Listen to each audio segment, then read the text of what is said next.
नमस्कार मित्रों, astrology start channel में आपका फिर से एक बार स्वागत है। दोस्तों, आज हम लोग बात करने वाले हैं गुरु का राशि परिवर्तन 2025 के बारे में।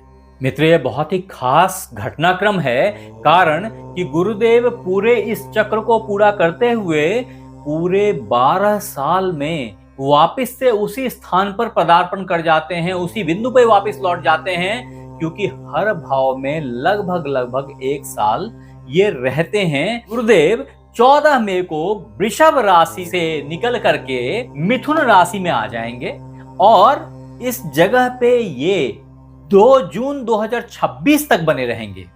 हालांकि अगर वैदिक एस्ट्रोलॉजी की गणनाओं को देखें तो गुरुदेव 18 अक्टूबर से ये राशि भी परिवर्तित करके अपने उच्च की कर्क राशि में विराजमान हो जाएंगे।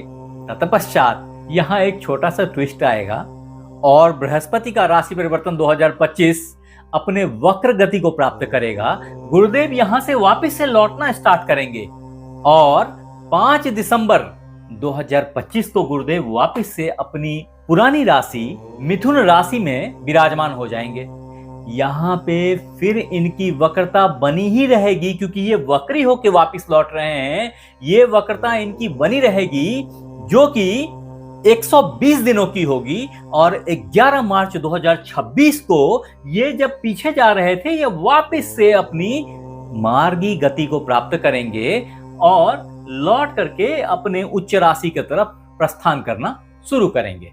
ये सारा क्रम खत्म होगा 2 जून 2026 को, जब गुरुदेव फाइनली मिथुन राशि को त्याग करके अपने कर्क राशि में विराजमान होंगे। ये इनकी उच्च की राशि होगी और ये वक्त धमाल का होगा।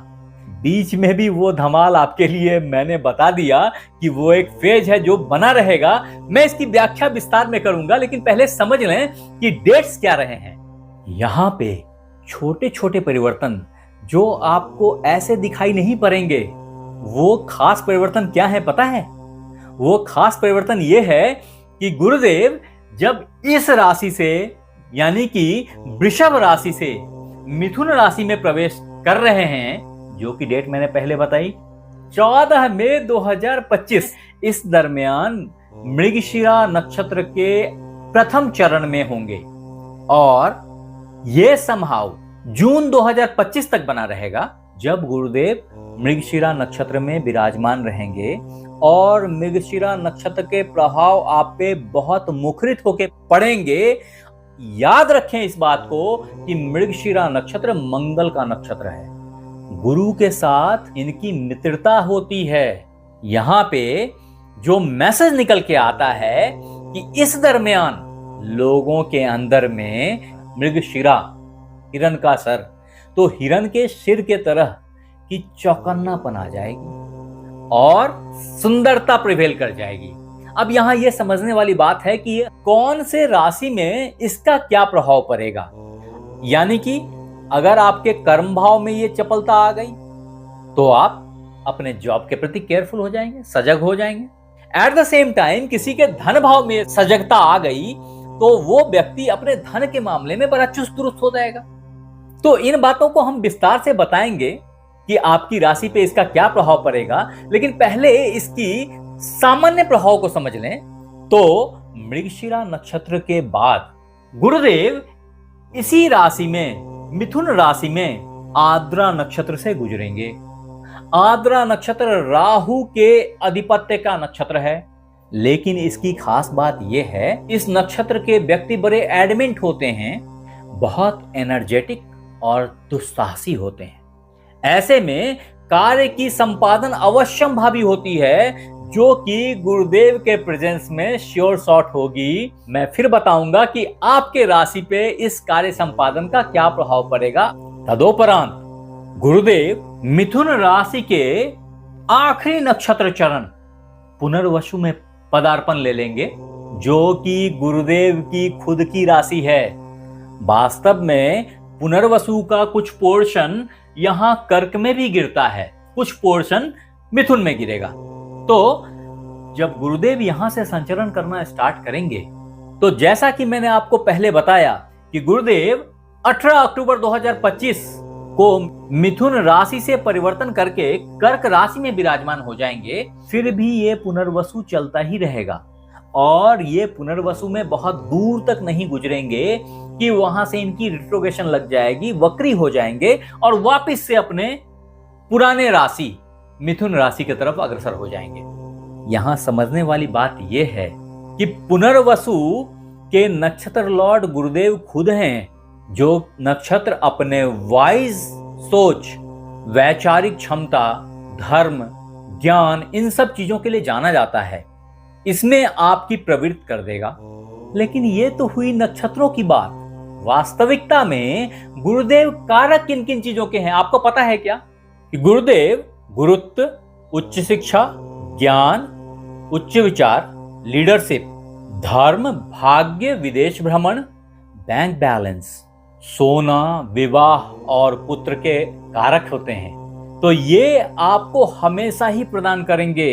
वास्तव में गुरु का ये ट्रांजिट जो है ना, ये इन सारी चीजों को देने वाला होगा। अब प्रश्न है कि किसको कितनी मात्रा में इन चीजों की प्राप्ति होगी। तो कुछ लोग बोलेंगे कि यार मुझे तो बहुत मिल गया, कुछ लोग बोलेंगे अरे अभी तक तो कुछ भी मिला नहीं। पॉइंट है कि आपको एक बार अपनी जन्म पत्रिका जरूर चेक करनी चाहिए कि वास्तव में उसमें गुरु का प्रेजेंस कहां है। अगर गुरु आपके कारक ग्रहों में से हैं और शुभ स्थान में बैठे हैं, अच्छे जगह पे बैठे हैं, शुभ भाव में बैठे हैं, तो इन चीजों की प्राप्ति अवश्यंभावी है। और अगर शुभ स्थान पे नहीं भी बैठे हैं, फिर भी गोचर का ये फल बहुत ज्यादा प्रभावी है आप पे मित्र। तो ध्यान से देखिए, मैं आपको अब बोर्ड पे इन डिटेल बताता हूं कि किस स्थान पे गुरु आपके लग्न या आपकी राशि के हिसाब से हैं और इसका प्रतिफल इस गोचर के हिसाब से आपके लिए क्या होना है। मैं फिर बोलता हूं, अगर आपने हमारे चैनल को लाइक और सब्सक्राइब नहीं किया है तो कर लीजिए। कॉज ऑफ जब आप लौट के आएंगे मुझे थैंक्स देने के लिए, इस यूट्यूब के भीड़ में मुझे ढूंढ नहीं पाओगे दोस्त, तो कर लो सब्सक्राइब। अपन आगे बढ़ते हैं। हाँ, आपने हमारे वेबसाइट को अगर नहीं देखा है तो जरूर से एक बार उसे भी चेक कीजिए, कारण वहां इन चीजों पे हमने बहुत विस्तार से व्याख्या करी है। लिखने की जगह काफी होती है, तो आप जरूर से जाके एक बार पढ़ें। और सिर्फ इस पे ही नहीं, मैंने जल्दी शादी होने के लिए टोटके, धन के लिए टोटके, अच्छे नौकरी के लिए क्या करें, बाकी ग्रहों की स्थिति, कौन से ग्रह से क्या बेनिफिट आपको होएगा, ये सारी बातें हमने वहां बहुत विस्तार से बता रखी हैं। अगर आपने नहीं देखा तो जरूर एक बार चेक करें इसे। मैं यहाँ पे लिंक डिस्क्रिप्शन में डाल दे रहा हूं, एक बार क्लिक करके जरूर देखें। आगे बढ़ते हैं।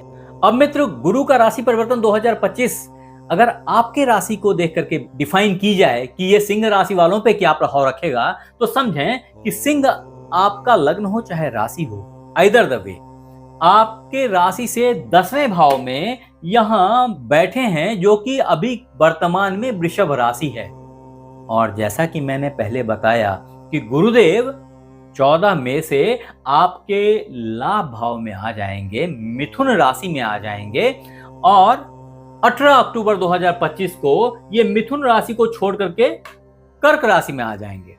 तो अभी समझें कि जब ये मिथुन राशि में आ जाएंगे, इनफैक्ट अभी ही 10 अप्रैल से ही ये गुरुदेव जब यहां से अग्रसर होते हैं, आगे बढ़ते हैं, तो मृगशिरा नक्षत्र जो मैंने पहले बताया वहां से पदार्पण हो जाती है इनकी। और मृगशिरा का पर्पस जो है चौकन्नापन है। और मैंने पहले ही बताया आपके राशि वालों के लिए कि आपके 10वें भाव में गुरुदेव का मृगशिरा नक्षत्र में प्रेजेंस आपके 10वें भाव में, आपके जॉब में, आपके चौकन्नापन को दिखाता है। सावधान रहने की भी जरूरत है, क्योंकि नॉर्मली हिरन शिकार हो जाते हैं।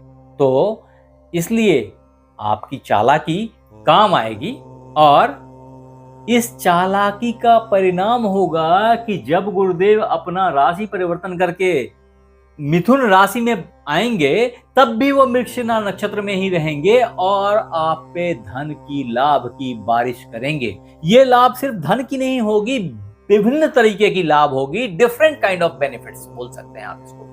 ऐसे में अगर आप शेयर, सट्टा, लॉटरी इन सब से अपनी आमदनी बनाते हैं तो भी ये इसके लिए फेवरेबल है। एट द सेम टाइम अगर आप शिक्षा में अग्रसर हैं तो विद्यार्थियों के लिए ये बहुत ही उन्नत वक्त है, बहुत अच्छा टाइम है। अगर माताएं बहनें आप सभी पुत्र संतान की एक्सपेक्टेशंस बनाए हुए थे तो उसके लिए भी ये अति शुभ घड़ी है। वास्तव में गुरुदेव यहां से 5, 7, 9 की पूर्ण दृष्टि रखते हैं और यहां से जो 5वीं दृष्टि है वो आपके प्रेजेंटेशन के ऊपर है, आपके वक्तव्य के ऊपर है, आपके स्मार्टनेस के ऊपर है, आपके इंटरव्यूज के ऊपर है, जिन सब का लाभ मिलना अवश्यंभावी है। तदोपरांत यहां से 7वीं पूर्ण दृष्टि आपके संतान भाव के ऊपर है, जिसकी व्याख्या मैंने ऑलरेडी कर दी, जहां पे आपकी विद्या बुद्धि भी तीव्रता से भरी हुई रहेगी। और तदोपरांत जो 9वीं दृष्टि है गुरुदेव की, वो आपके 7म भाव पे पड़ेगी। ऐसे में आपके परिवार में शुभ कार्य हो सकते हैं। अगर आप शादी ब्याह के इच्छुक हैं तो आपकी शादी अवश्यंभावी है। उतना ही नहीं है, अगर आपने बिजनेस चलाने की सोची थी, उसके लिए उपक्रम कर रहे थे, तो ये बहुत राइट टाइम है बिजनेस में कूदने का और सक्सेस को प्राप्त करने का। तत्पश्चात गुरुदेव यहां से यहां आ जाएंगे और जब थोड़े दिनों के लिए, लगभग 45 दिनों के लिए गुरुदेव यहां बैठेंगे, तो ऐसी स्थिति में आपसे ढेर सारा खर्च करवाएंगे, संग ही गाड़ी खरीदवाएंगे, जमीन खरीदवाएंगे। इन्हीं चीजों पे इनकी फोकस होगी। फिर मैं बोलता हूं कि ये वापस से यहां जमेंगे नहीं, यहां रहेंगे नहीं। ऐसे हालत में कर्ज लेने पे सावधान रहें। ये भाव उच्च का हो जाएगा और कर्ज, विदेश यात्रा, ये सब अवश्यंभावी हो गई। अगर गलत कार्य कुछ कर दिया तो जेल तक की यात्रा हो सकती है, तो सावधान रहें, मैं आपको आगाह कर रहा हूं। हालांकि बृहस्पति का राशि परिवर्तन 2025 इफेक्ट लेके आएगा और यहां से गुरुदेव वापस आपके लाभ भाव में विराजमान होंगे। और ऐसी हालत में जब ये वापस से यहां आएंगे ना, उस राउंड में आपको ढेर सारा धन देंगे, आपकी बैंक बैलेंस को सूटअप करेंगे, आपकी जिंदगी को बेहतर बनाएंगे। और जो गुरु के प्रेजेंस की निगेटिविटी है वो फॉर्चुनेटली आप पे नहीं पड़ेगी, कॉज ऑफ ये लाभ भाव है। और 11th हाउस में कोई भी ग्रह तटस्थ हो जाते हैं, अपनी खराबी नहीं देते, हमेशा लाभ देते हैं। मैं फिर बोल रहा हूं, अगर आपने हमारे चैनल को लाइक सब्सक्राइब नहीं किया है तो कर लो, क्योंकि दोस्त ढूंढ नहीं पाओगे मुझे इस YouTube के भीड़ में, आपको आना तो पड़ेगा थैंक्स देने। आप हमारे साथ बने रहे, इसके लिए बहुत बहुत धन्यवाद। आपसे फिर मिलते हैं अगले एपिसोड में, तब तक अपना ख्याल रखें। धन्यवाद।